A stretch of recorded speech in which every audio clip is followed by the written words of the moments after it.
quem já tinha dívidas antes da pandemia, como fica agora que a economia do país sente os reflexos da quarentena? Como o brasileiro está administrando as contas que não param de chegar? E quem não consegue pagar, mesmo tendo boa fé, não consegue também custear as necessidades básicas, como alimentação, moradia e saúde. Muitas vezes as pessoas recorrem então ao empréstimo consignado com desconto na folha de pagamento ou no benefício do aposentado. Mas ele está entre os maiores vilões do endividamento. E no artigo 5º de hoje nós vamos falar sobre o superendividamento. Quando se chega a essa situação, o que fazer? Quais os mecanismos judiciais para a proteção de quem contrata empréstimos e está desesperado por causa das dívidas? A Constituição Federal diz que ninguém será obrigado a fazer ou deixar de fazer alguma coisa se não houver lei nesse sentido e que o Estado deve promover a defesa do consumidor. Eu converso sobre esse tema com Arthur Rolo, que é professor de Direito do Consumidor, e com Laiana Santiago, educadora financeira e especialista em gestão de investimentos. Muito obrigada pela participação de vocês. E, Laiana, eu começo com você. Qual é a diferença aí entre endividamento e superendividamento? Vamos começar definindo o superendividamento, que acho que fica mais simples para quem estiver nos assistindo entender. O superendividamento é a situação que ocorre quando o consumidor não tem nenhuma condição de pagar suas dívidas. O volume de gastos ele chega a superar os ganhos mensais e isso impossibilita que ele, mesmo com uma boa fé, consiga quitar todos os seus débitos. Em geral, essas pessoas estão com o nome restrito em empresas de crédito, né? Estão com o nome sujo. E para estar superendividado, não necessariamente a pessoa deve estar desempregado ou estar sem uma renda naquele momento. Quem tem um emprego pode estar superendividado, enquanto o endividamento é simplesmente a situação em que a pessoa tem ali, dentro da lista de despesas, os compromissos mensais que estão dentro do orçamento daquela pessoa, daquela família, existe um parcelamento, uma dívida, um consignado, qualquer tipo de crédito pessoal ou até mesmo um crédito voltado para crédito imobiliário ou até mesmo de automóvel. Isso já configura um endividamento.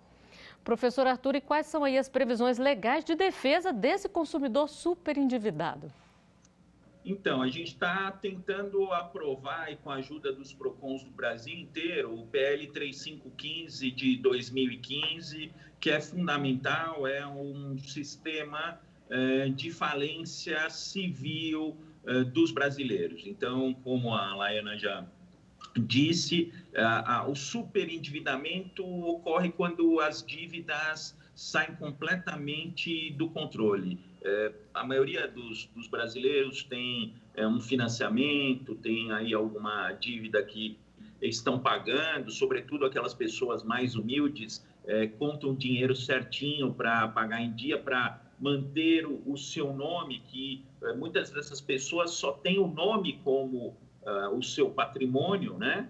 E hoje a gente não tem legislação para isso. Hoje isso depende de negociação, tem câmaras de conciliação, de mediação, de arbitragem, mutirões financeiros para fazer uma negociação praticamente individual com os credores. Agora a gente espera que, principalmente nesse pós-pandemia, que esse projeto, enfim, seja aprovado.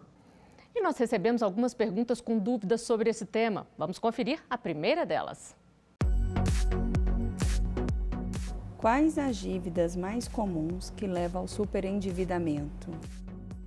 Laiana, existe algum ranking aí dessas dívidas? Olha, não existe necessariamente um ranking, mas eu posso dizer com segurança que o crédito consignado é um dos principais vilões nesse sentido, porque ele possibilita o desconto automático em folha de pagamento, e isso faz com que as pessoas muitas vezes desconsiderem esse desconto a partir do momento em que adquirem esse tipo de crédito, né? O crédito consignado, por ter fácil acesso, por ser um tipo de modalidade que tem juros muito menores, acaba se tornando mais atrativo e, com isso, é muito fácil de ser vendido e as pessoas que são abordadas para esse processo de venda, normalmente se sentem seduzidas por aquilo, acabam pegando na melhor das intenções, às vezes para algum projeto, para fazer uma reforma na casa, enfim, mas o acúmulo desse tipo de crédito realmente acaba levando a situações do superendividamento. Mas existem regras, né, professor, que as pessoas que oferecem esse tipo de empréstimo deveriam seguir, né? Então, o que acontece em relação ao crédito consignado é que acontece uma oferta indiscriminada. A gente vê ainda publicidade de pessoas idosas falando: eu vou pedir um crédito consignado para dar presente para o meu netinho, eu vou pedir um crédito consignado para fazer uma viagem. Então, acabam estimulando a vulgarização do crédito consignado. E esse crédito consignado ele tem aí um comprometimento aí de até 30% da renda, se a aposentadoria, se os vencimentos já são insuficientes para arcar com as contas do mês. Isso vai piorar sobremaneira quando tiver um abatimento aí da ordem de 30%. Mas no direito do consumidor, além do crédito consignado, a gente tem 2 mandamentos: não deverás no cartão de crédito e não deverás no cheque especial. Porque quando se fala de superendividamento, o cartão de crédito e o cheque especial praticam juros extorsivos e impagáveis, que viram uma bola de neve que depois que começa a rolar não para mais. Bom mesmo é as pessoas prestarem atenção a esses mandamentos, né? Mas se depois você descobre que já está super endividado, o que fazer? Vamos a mais uma pergunta. Existe algum tipo de ajuda e algum local onde recorrer para superendividados? Professor Arthur, existe algum serviço aí gratuito, de preferência, que possa atender os superendividados? Existe sim. Os PROCONs ajudam os consumidores nesse momento difícil. O PROCON de São Paulo é um exemplo. Tem um setor específico, uma câmara específica de tratamento do superendividamento, mas isso acontece em todo o Brasil. Um outro órgão que ajuda bastante os consumidores são as defensorias públicas. O Rio de Janeiro tem uma defensoria pública que é altamente especializada lá, comandada pela doutora Patrícia, que trata o superendividamento. Tem também os tribunais de justiça, e esses serviços todos são serviços gratuitos que podem atender essa população mais humilde. Agora, para evitar chegar nessa situação, Laiana, a educação financeira é fundamental. Onde que os consumidores, as pessoas de modo geral, podem buscar esse tipo de ajuda? Hoje, com o acesso à internet amplamente difundido, a gente consegue encontrar muito material de educação financeira de forma gratuita nos canais do YouTube ou até mesmo em perfis de Instagram. Atualmente também aqui no Distrito Federal, eu estou falando diretamente de Brasília, então a gente tem um programa específico de educação financeira para superendividados no TJDFT, que é muito bacana, que vem trazendo muitos frutos nesse sentido. Mas realmente a diferença só vai ser provocada na vida de uma pessoa que está superendividada caso ela se debruce sobre as contas da casa, caso ela realmente faça um raio-x preciso para identificar algumas saídas que podem ser realizadas antes mesmo de entrar com um processo administrativo, até mesmo com a ajuda de um advogado para solucionar esse superendividamento. E até que ponto, professor, o princípio da boa-fé previsto no Código de Defesa do Consumidor é levado em consideração, e quando é que aí passa a ser considerado como um calote? Bom, vamos lá. Boa-fé do lado do consumidor, mas boa-fé, sobretudo, do lado do fornecedor. Então, precisa ver... O direito do consumidor vai analisar como foi o superendividamento desde aquele momento da oferta. Foi uma oferta enganosa? Foi uma oferta que usou algo apelativo, que induziu em erro o consumidor? Por exemplo, existem administradoras de cartão de crédito que dão 2, 3 cartões de crédito para o consumidor, que dobram a renda mensal que ele tem. Isso é dar corda para o consumidor se enforcar. Então, a boa-fé do direito do consumidor é se foi seguido ou não um determinado padrão de comportamento, tanto pela empresa por exemplo, pelo banco, quanto pelo consumidor. Em relação ao consumidor, o consumidor não pode sair por aí fazendo dívidas indiscriminadamente. Como a Laiana falou, quando chega no advogado, o advogado não faz milagre, não tem árvore de dinheiro para o cliente. Então, ele vai chegar no escritório, vai falar, quanto que você pode pagar? Não posso pagar nada. Se não pode pagar nada, não vai ter acordo com o fornecedor. Aí, o que acontece? Que normalmente acontece. Quando chega nessa fase do superendividamento, vem uma dívida lá de, sei lá, 100 mil reais. Daí 5 anos, muito desses juros já vão se perder no tempo, porque as instituições financeiras comercializam para empresas de recuperação de crédito, e na medida que vão comercializando, quanto mais tempo passa, menor a expectativa de recuperar esses valores. Então, lá na frente, se não houver a prescrição, é possível fazer uma renegociação dessas dívidas aí, mas com um plano de pagamento. E a pandemia de coronavírus refletiu direto no bolso do brasileiro, principalmente daqueles que ficaram sem emprego e sem condições de honrar as próprias contas. Vamos conferir a reportagem. Foi preciso fechar tudo para evitar que o novo coronavírus se espalhasse. Aí não teve jeito. A economia encolheu. E o resultado é esse nas mãos da cozinheira Rosângela. Contas e mais contas atrasadas. Eu fui mandada embora na pandemia, não estou conseguindo pagar minhas dívidas.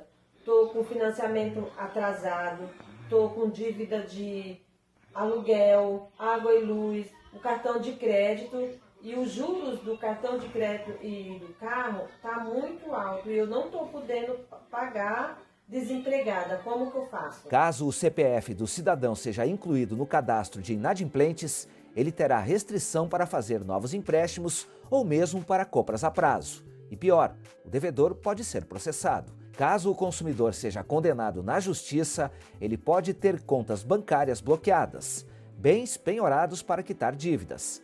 A empresa ainda pode acrescentar juros ao valor devido.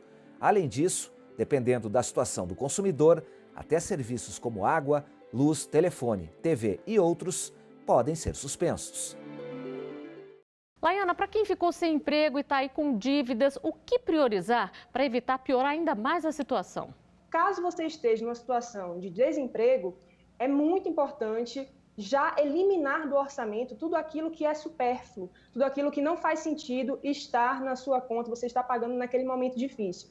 Numa hora que tudo começar a se reorganizar, tudo bem, podemos voltar com gastos mais supérfluos de lazer, restaurantes e tudo mais. Mas nesse momento é importante ficar apenas com os gastos essenciais e priorizar o pagamento das dívidas que têm juros mais altos, porque essas dívidas realmente podem virar uma bola de neve.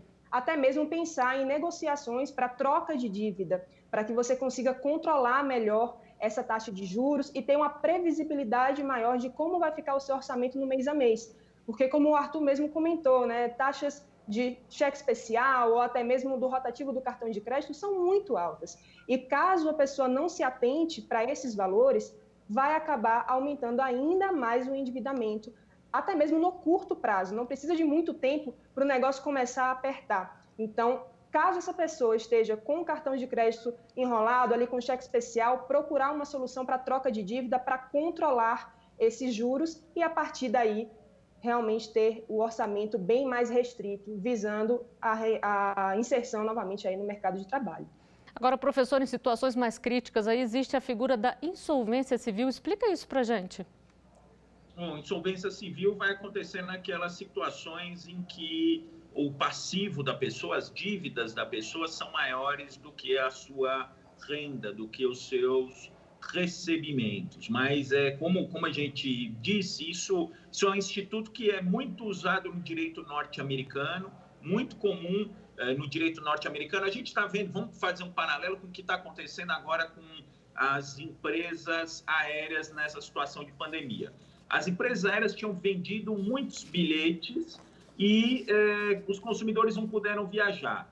A tendência dos consumidores é ou querer o dinheiro de volta ou querer remarcar a passagem, mas muitos querem o dinheiro de volta. O que a lei federal estabeleceu? Uma medida provisória que depois foi convertida em lei federal. Deu 12 meses para as empresas aéreas devolverem o dinheiro dos consumidores. Com a falência civil, com a aprovação aí desse PL 3515 de 2015, vai acontecer mais ou menos a mesma coisa. Vai ser dado um prazo para que o consumidor pague as suas dívidas e ele vai elaborar aí um plano de pagamento para ele sair dessa situação de superendividamento. Bom, a gente faz uma rápida pausa na nossa conversa e agora nós vamos a um intervalo. Já já estaremos de volta com mais Artigo 5º para você.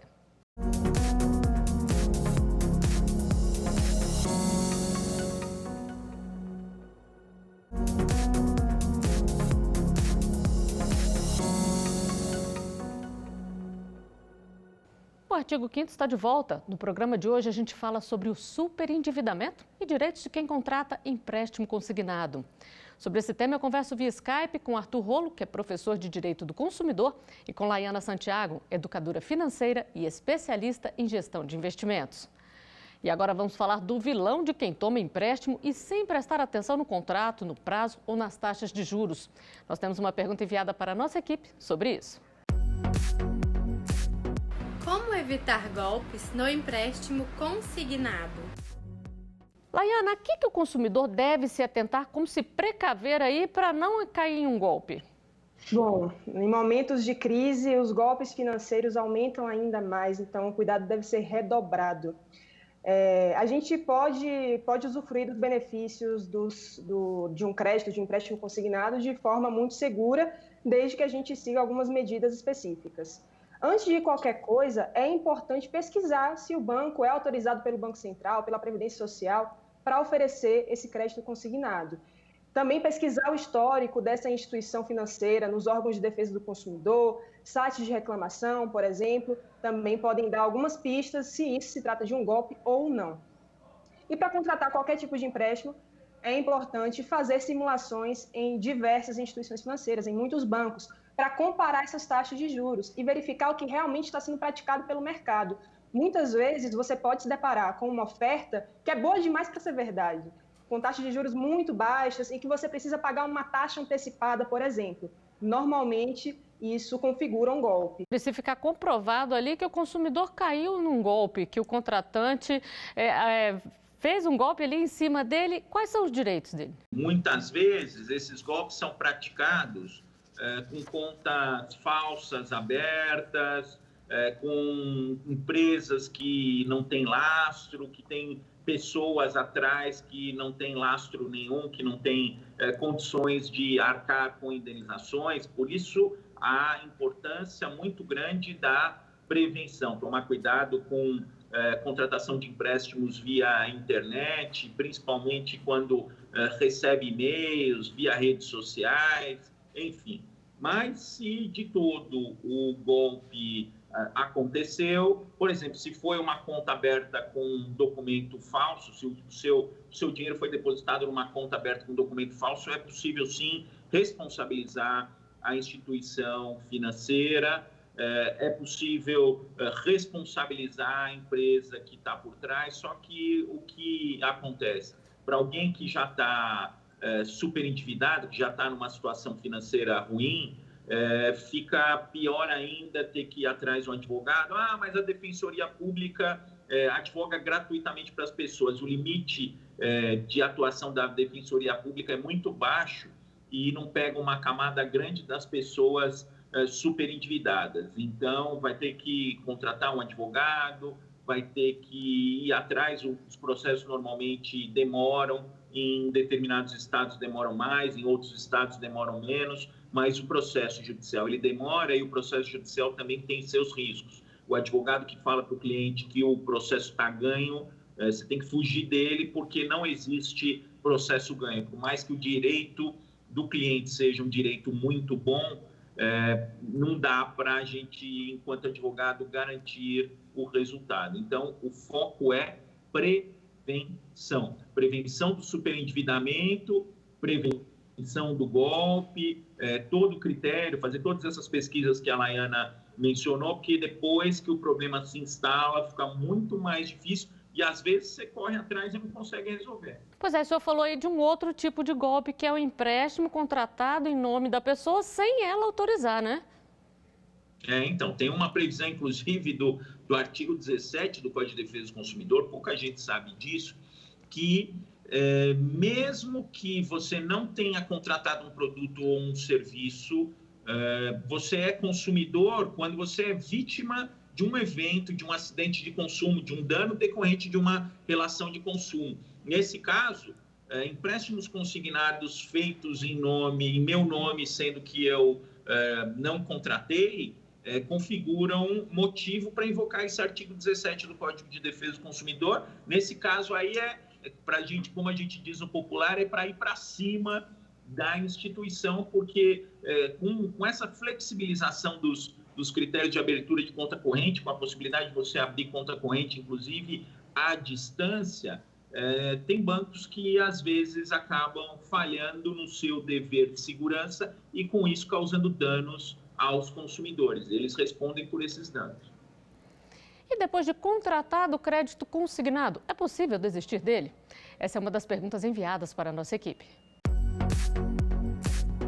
Existe a possibilidade de anulação de um crédito consignado? Laiane, existe essa possibilidade de anulação depois de já contratado o empréstimo? Sim, o consumidor pode fazer esse cancelamento do contrato ou até mesmo fazer uma liquidação antecipada, caso a situação financeira já tenha se resolvido. Basta ir até a agência ou até mesmo entrar em contato pelos meios de comunicação aí com a empresa, né? Seja pela internet, pelo telefone, e comunicar o seu interesse em cancelar ou liquidar antecipadamente esse contrato. Mas aí quais são as regras? A empresa tem que dar um desconto ali? O que vale a pena para o consumidor nesse caso? Bom, nesse tipo de situação, com a liquidação antecipada, a empresa acaba dando um desconto referente aos juros que estavam incluídos dentro daquele contrato.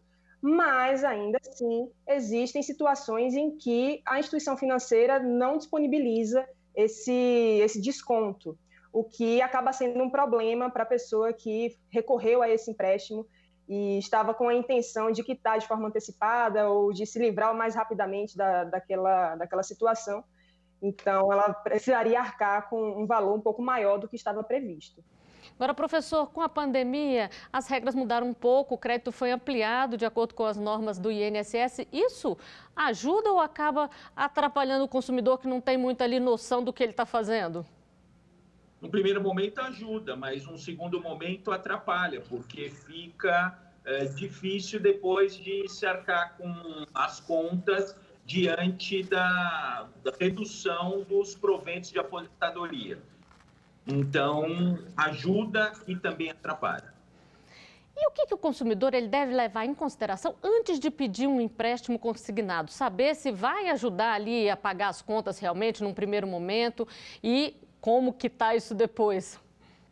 Bom, o que acontece é que esse empréstimo só deve ser contratado quando for absolutamente necessário para o consumidor. Tem muita gente que contrata empréstimo para comprar presente Dia das Crianças para o filho, que contrata empréstimo por motivos banais. Então, tem que parar de banalizar o empréstimo, tem que equacionar as contas, como a Laiana disse, tentar tirar o supérfluo, se for o caso, num primeiro momento, tirar cartão de crédito, enfim, tomar todos os cuidados para aumentar a receita, diminuir a despesa, equacionar as suas finanças pessoais e só contratar um empréstimo quando for absolutamente necessário, como se diz no popular, quando não tiver outro jeito, outro remédio.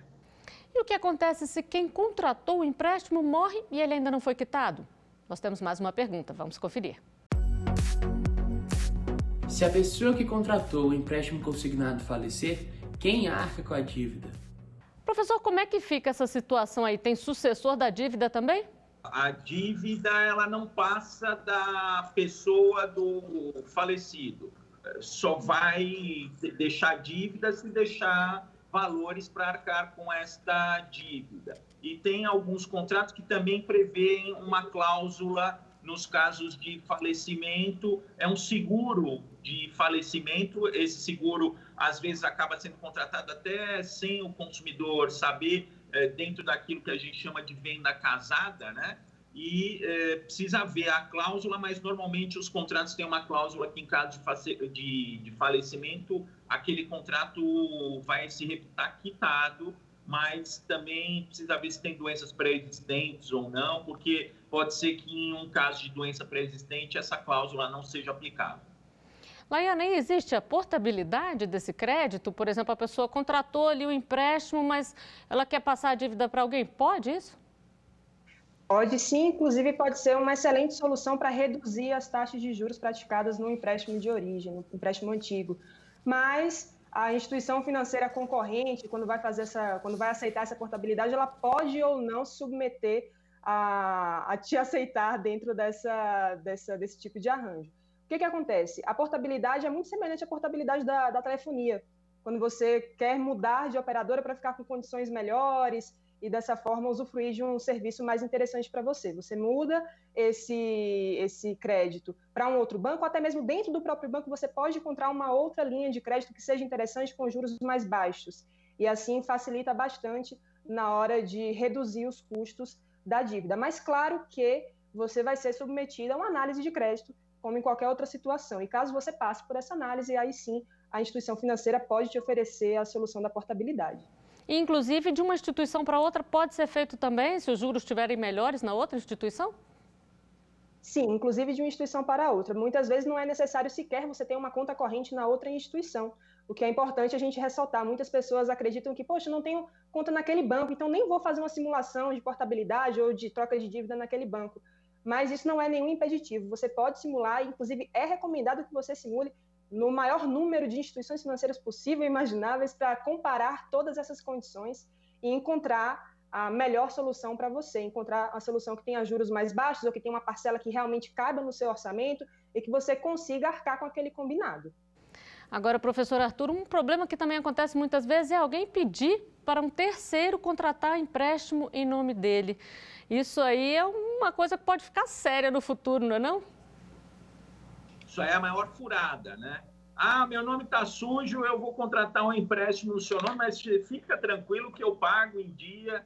Isso é uma barca furada, não se deve nunca aceitar, assim como não deve nunca aceitar aquele convite para ser fiador. Oh, você vai ser meu fiador? Esse negócio de ser fiador é para filho e pai no máximo, né? É aquele chamado parente de primeiro grau e ainda em linha reta, né? Aquele ou é pai ou é filho, porque além disso, ser fiador é um risco enorme e contratar empréstimo em nome de você emprestar o seu nome para alguém contratar empréstimo é uma fria, e também você pedir para outra pessoa ceder o nome para você fazer um empréstimo também é ruim, que você vai depender daquela pessoa, você vai estar sujeito aí a ter problemas com aquela pessoa, então a gente não recomenda isso em hipótese alguma. Bom, e com essa dica tão importante, o programa de hoje chega ao fim. Fique atento, faça suas contas direitinho para evitar o superendividamento. Professor Arthur, Laiana, muito obrigada pela participação de vocês aqui conosco. E eu agradeço também a sua companhia. Você pode rever os nossos programas pelo site da TV Justiça ou no nosso canal no YouTube. Até o próximo Artigo 5º. Tchau!